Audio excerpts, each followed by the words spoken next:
So Harley Quinn just straight up broke the multiverse. You see, 1 minute she's just chilling and the next reality starts spinning out of control. Usually we expect some crazy powerful character to destroy DC, which is why it's very shocking that Harley Quinn did it. Like, let's be honest, who'd expect a Batman villain to destroy DC? As always, if y'all have any suggestions on what we should do next, just comment it down below and we'll get to it. Our story begins in Harley Quinn issue 50, where she's at Coney Island with her mother. She tells her mom that somebody by the name of Clatterbuck made a comic about her. As we read through this comic with Harley, we see that it starts revealing more about her life. We see her as a teenager, a child, and then eventually as an adult. But the thing is, Harley was just fighting aliens on Apocalypse 3 days ago, which is why it's strange that there's already a comic about this. But here's where it gets interesting. As they continue reading, they see themselves reading the comic, and then all of reality begins to disappear, even her mother turning into butterflies. We then see this random lady approach Harley, yelling at her to put down the comic, calling it a weapon of continuity destruction. And this is how it all started, how all of reality began to fall apart. We begin to see different versions of all the heroes that we know on Earth, except these aren't heroes from different multiverses. These are heroes on her own Earth, her own timeline. She's affecting her own timeline along with other universes. But before that random lady goes, she mentions that this event is way worse than Milk Wars. To keep it short, Milk Wars is basically a comic where a villain named Retcon would remove Superman from reality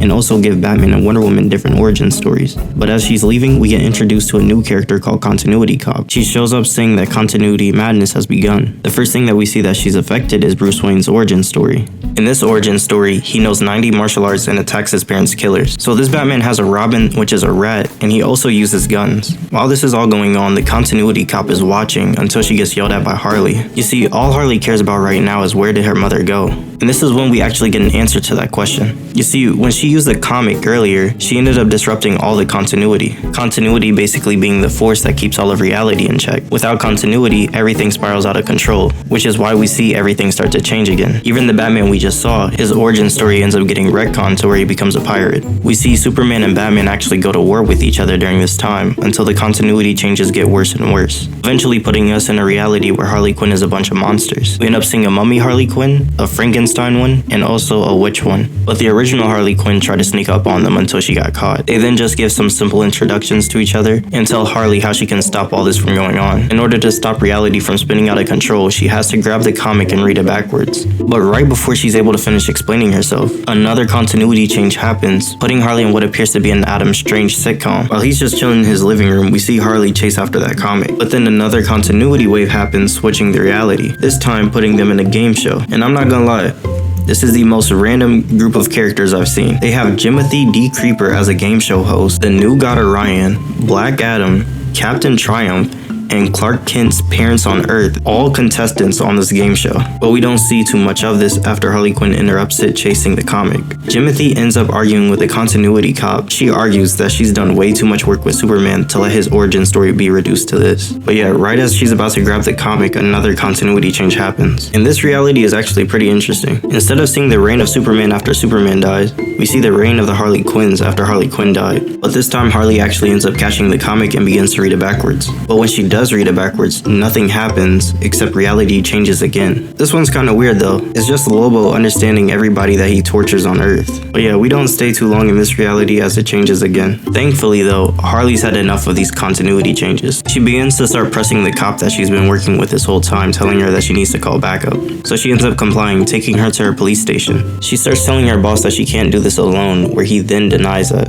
He basically ends up saying something along the lines of, if you can't do this, you have to fall with the continuity. He also tells her that she has weapons and that she needs to start using them. So she ends up complying with this, teleporting her and Harley to some random location. But once they get there, there's some random girl that's really excited to see Harley. She starts asking Harley if she's been seeing the comics she sent her. But this is where it gets confusing, because since they're out of continuity, there shouldn't be any comics. Harley hasn't picked up on it yet, but this girl that's been asking her these questions is the person that they're looking for. She's basically been destroying the whole continuity with just a piece of paper and a pencil. You see, Meredith is Harley Quinn's biggest fan, writing all these comics with love. The thing is though, love is continuity's greatest strength, but at the same time, it's its greatest weakness. All of this leading us to another continuity shockwave. But Harley Quinn isn't the only one upset with all these shockwaves, as the Justice League multiverse shows up thinking that she's the one causing all of this. So in order to protect Harley, the continuity cop summons the the anti-monitor. But before a fight could really break out, the final continuity shockwave happens. But instead of changing reality this time, it destroys it, and it's now at this time that Harley Quinn is just floating in a sea of darkness. Right now there's nobody that exists, nothing around her.